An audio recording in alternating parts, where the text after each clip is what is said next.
Yeah, see, I got excited. I started dancing. I'm back. I'm back. I'm back. Y'all, is this really love? Man, I wish. Well, I was getting ready to say, well, the truth is, I wish I understood what really love was way back then. But then I guess if I really, really understood what love was way back then I wouldn't had the disruption in my life for me to even be able to speak on this topic. Because being able to speak on this topic is freeing for people all over the world. See, it's not just about me. So, you know what? I guess me not knowing what love really was preparing me for the season that I'm in now.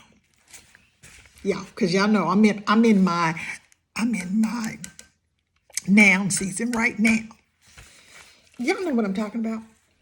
You know, when you're preparing for what's next, but you really don't know what next is. You don't know. You don't know. And so when you keep preparing for what's next, and then you turn around and months later, years later, maybe even an hour later, you'll realize you're sitting in the now. You're sitting in the now. I know it probably don't make sense to y'all. It probably don't make sense to y'all, but I'm telling y'all, it's real. It is real. A lot of things that I have experienced, a lot of things that I have been going through, a lot of stuff was in preparation for the next, and then the next, and the next, and the next. And then all of a sudden, the now is here where we can talk about it. Okay. Those of y'all who don't know who I am, my name is Chinda Pickens. I am a vessel being used by God.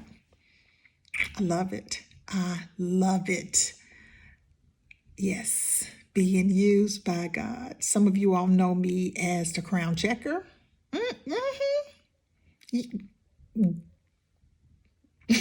Some of y'all know me at the Kept Woman of God conference. I am the founder of the Kept Woman of God ministry. I'm a philanthropist. I am a business owner. I'm somebody's, not just somebody's. I'm 3 grown folks' mama. I have 3 amazing grandchildren. I am a whole wife. That I am. I am a prayer warrior.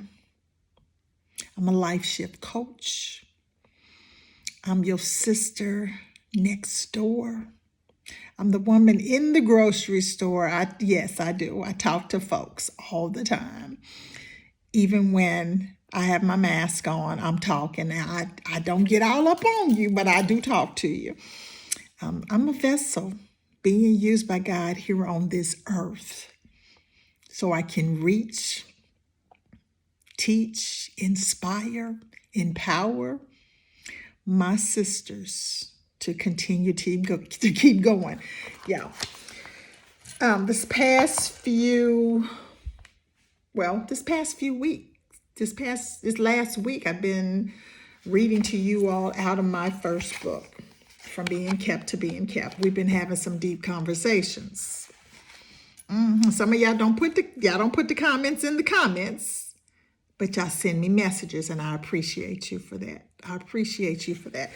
And what I want to tell you is don't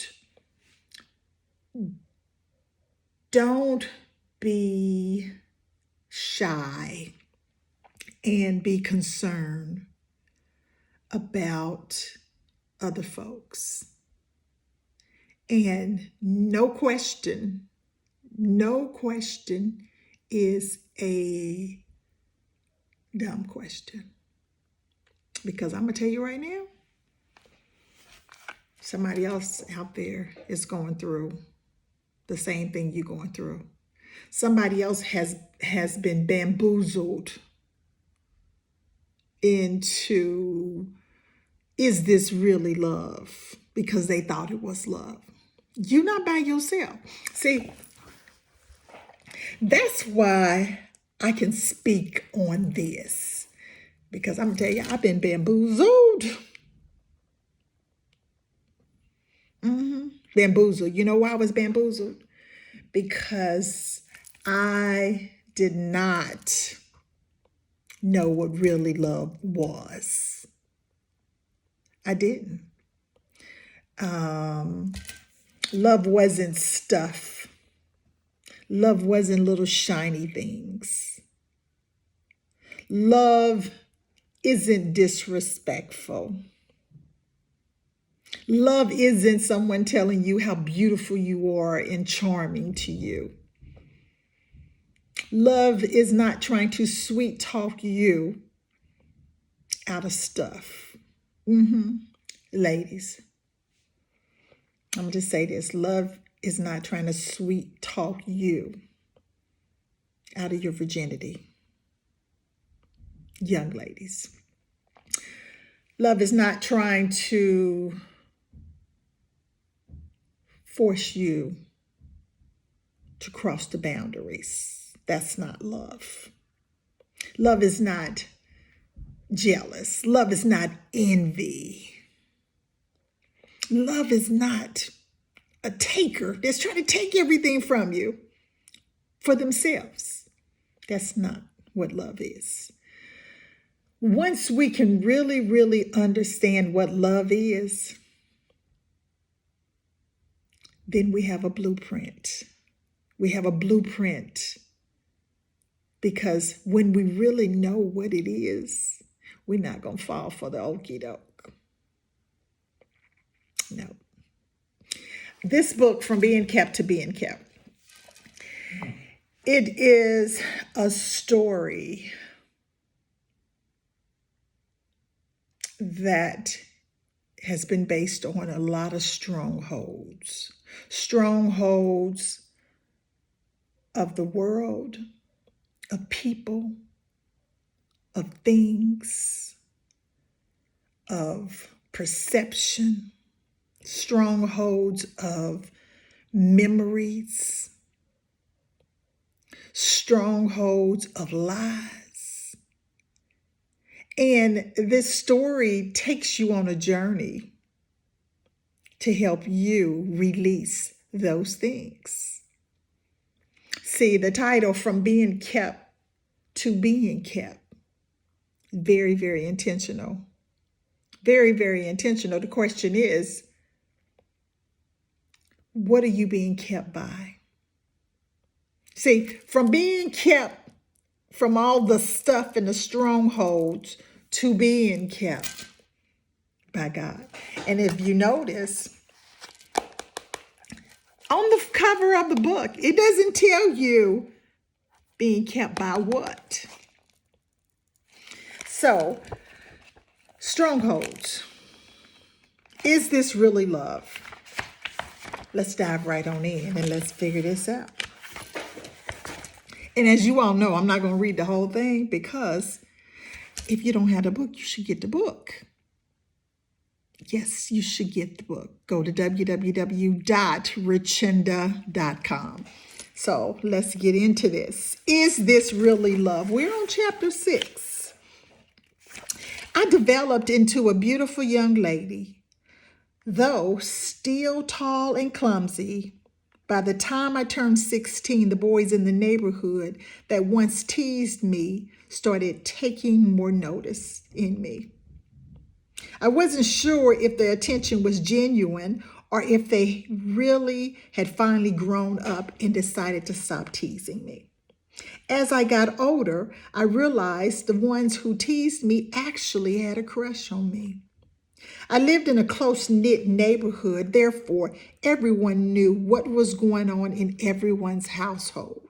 The good, the bad, the truth, and the lies. Some things I still wish no one knew, but the past is just that, the past. Since I had developed close friendships with most of the boys on our block, I never ever gave them a second thought about being my boyfriend. I treated them all like they were my brothers. Besides, they never let on that they even liked me. Once I realized I was capable of drawing the eyes of the boys, I finally figured out I have arrived. Many of y'all, y'all know what I'm talking about. You know what I'm talking about. When you start drawing the attention of certain things, sometimes you like, I have arrived. I made a conscious decision to step up my game and see what happened. Although my wardrobe was limited, I managed to look quite cute on those hot summer days. Summer breeze, make me feel fine. Okay, let me keep going. I wore the perfect pair of denim shorts with a purple halter top. Y'all know purple is my favorite color. My sister and I had matching sets. Her top was red. We always had matching everything. One particular summer, I was all dolled up and looking quite cute. If my dad had seen me, he would have said, "My daughter is so pretty." This was something he generally said to all of his girls. I was raised with 5 sisters. 5 sisters. Well, it was 5 girls, so I was raised with 4 sisters. I was the 5th one. This was generally something he said. So being pretty worked for and against me. In this case, it worked for me. I caught the eye of a young gentleman that lived 3 blocks over. He began to visit me every evening. He was a couple of years older and went to a different school.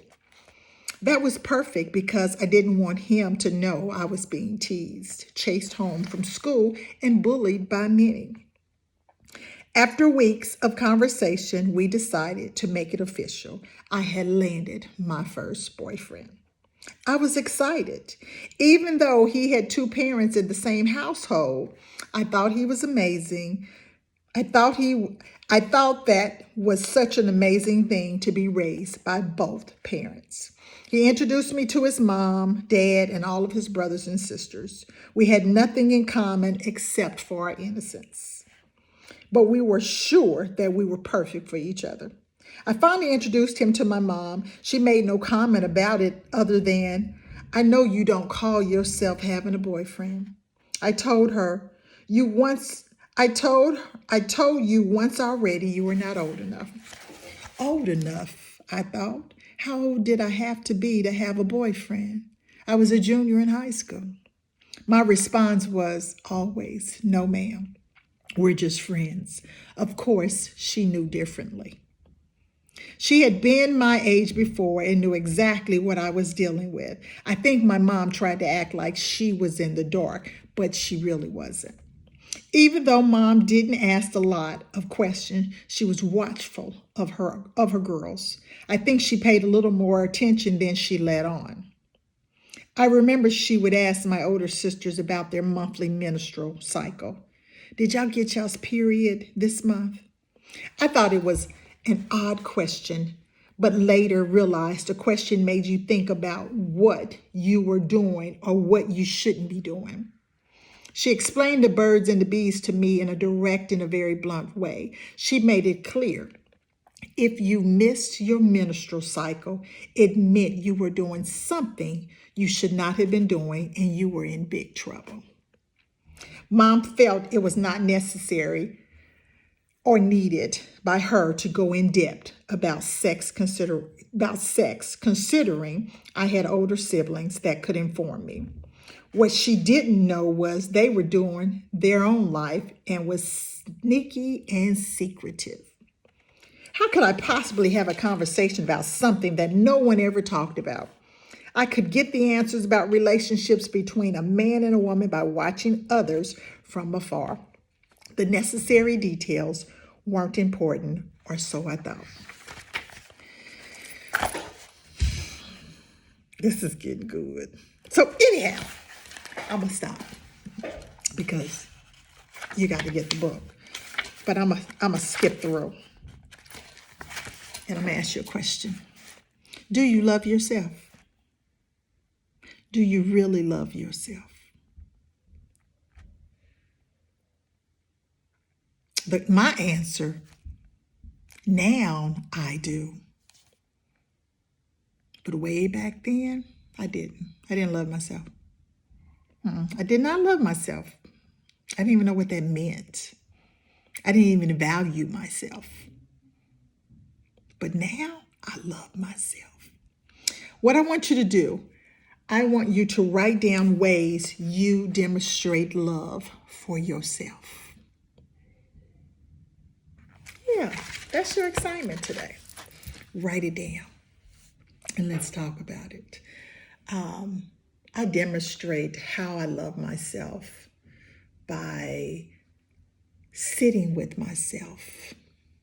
When I mean sitting with myself, really sitting with myself, looking at myself, admiring myself, affirming myself. I don't sit around and wait for everybody else to affirm me. I affirm myself. I am beautiful. I am amazing. I am smart. I am thankful. I'm grateful. I'm blessed. I am created to be different.